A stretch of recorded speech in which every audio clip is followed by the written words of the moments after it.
ஓய்வூதியர்கள் அனைவருக்கும் வணக்கம். நாங்கள் இந்த வீடியோ மூலமாக ஓய்வூதிய அமைப்புகள் பல்வேறு கோரிக்கைகளை முன்வைத்திருக்கின்ற ஒரு அ தகவலை வழங்க இருக்கின்றோம். அதாவது அ நாட்டில் தற்போது நிலவி வருகின்ற அ பொருளாதார நெருக்கடிகளுக்கு மத்தியில் அரசாங்கம் நிவாரண வேலைத்திட்டம் ஒன்றினை நடைமுறைப்படுத்துவதற்கு நடவடிக்கை எடுத்திருக்கிறது. இதனுடைய முதல் கட்டமாக 10,000 கோடி ரூபாய்களுக்கு சமமான நிவாரணங்கள் அறிவிக்கப்பட்டிருக்கின்றன. எதிர்காலத்தில் மேலும் பல நிவாரண நடவடிக்கைகள் மேற்கொள்ளப்பட இருக்கின்றன. அரச ஊழியர்கள் மற்றும் ஓய்வூதியர்களுக்கு ஏதாவது ஒரு இடைக்கால கொடுப்பன ஒன்றினை வழங்குவது தொடர்பான ஆலோசனைகளும் இடம்பெற்று வருகின்றன.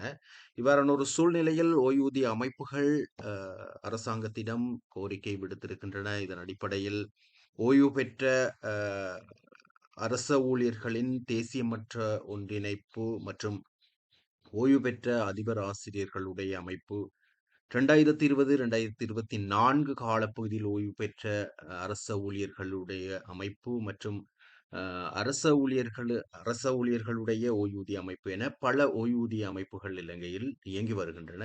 இந்த ஓய்வூதிய அமைப்புகளுடைய சமூக வலைத்தள பக்கங்களை பார்க்கின்ற போது சகல அமைப்புகளும் பல்வேறு அ கருத்துக்களை முன்வைத்திருக்கின்றன. அரசாங்கத்திடம் கோரிக்கைகளை முன்வைத்திருக்கின்றன.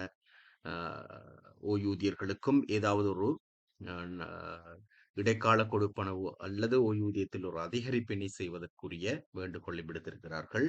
இதில் அவர்கள் சுட்டிக்காட்டுகின்ற முக்கியமான விடயம், அதாவது இது அரச ஊழியர்களும் தங்களுடைய கருத்துக்களை இவ்வாறு கூறி வருகிறார்கள். வாழ்க்கைச் செலவு அதிகரித்திருக்கின்ற இவ்வாறான ஒரு சூழ்நிலையில் அரசாங்கம் நாட்டு மக்களுக்கு ஒரு அ நலன்புரி வேலை திட்டத்தை, அதாவது ஒரு அ நிவாரண பொதியினை நடைமுறைப்படுத்துகிற போது பொதுவாக அரச ஊழியர்கள் அல்லது ஓய்வூதியர்களுக்கும் சலுகைகள் அறிவிக்கப்படுவதுண்டு. அ ஆனால் இந்த அரசாங்கத்தினுடைய வேலைத்திட்டங்களில், அதாவது முதலாவது நிவாரண பொதியில் அரச ஊழியர்களுக்கோ அல்லது ஓய்வூதியர்களுக்கோ சலுகைகள் அறிவிக்கப்படவில்லை. அஸ்விஸ்ம பயனாளிகள் வந்து சாதாரணமாக ஒரு அரச ஊழியர் பெறுகின்ற சம்பள அளவுக்கு ஒப்பான நிவாரணம் ஒன்றினை ஏப்ரல் மாதத்தில் பெற இருக்கிறார்கள். அது உச்சகட்ட தொகையாக ரூ. 25,000 வரை அவர்கள் அதிகரிப்பு செய்திருக்கின்ற ஒரு சூழ்நிலையானது அரச ஊழியர்கள் மற்றும் ஓய்வூதியர்களை கவலை அடைய செய்திருப்பதாக அறிய கிடைக்கிறது. இந்த சூழ்நிலைகளை ஓய்வூதியர்கள் அமைப்புகள் வந்து அரசாங்கத்துக்கு எடுத்துரைத்திருக்கின்றன. அ 2020ற்கு முன்பு ஓய்வு பெற்றவர்களுக்கு ஒரு சிறிய அதிகரிப்பு ஒன்று இருக்கிறது. அதற்கும் 3 மாதங்கள் வரை அவர்கள் காத்திருக்க வேண்டிய ஒரு சூழல் காணப்படுகிறது. 2020க்கு முன்பு ஓய்வு பெற்ற சகலருக்கும் உரிய கொடுப்பனவானது ஜூலை மாதம் 1ஆம் திகதியிலிருந்தே வழங்கப்பட இருக்கின்றன. சில சந்தர்ப்பங்களில் இந்த நிலைமை தொடர்ந்து நீடிக்கப்படுமாக இருந்தால், அந்த அதிகரிப்புடன் இணைந்ததாக இடைக்கால கொடுப்பனவு நலன்கள் கிடைக்கக்கூடிய வாய்ப்புகள் இருக்கின்றன.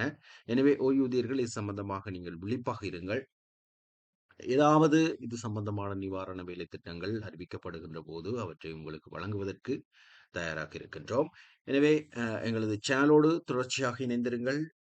இது சம்பந்தமாக உங்களுடைய நண்பர் உறவினர்களுக்கும் இந்த வீடியோவை ஷேர் செய்வதோடு எங்களது சேனலோடு தொடர்ச்சியாக இணைந்திருங்கள். சப்ஸ்கிரைப் செய்து கொள்ளுங்கள். நாட்டினுடைய திரும்ப மீண்டும் மழையுடனான காலநிலை, அதே நேரம் வெப்பமான காலநிலை என மாறி மாறி வருகின்றன. இதன் போதும் மிகவும் அவதானமாக இருங்கள். மேலும் ஒரு வீடியோவில் உங்களை சந்திக்கின்றேன். அதுவரை நன்றி, வணக்கம்.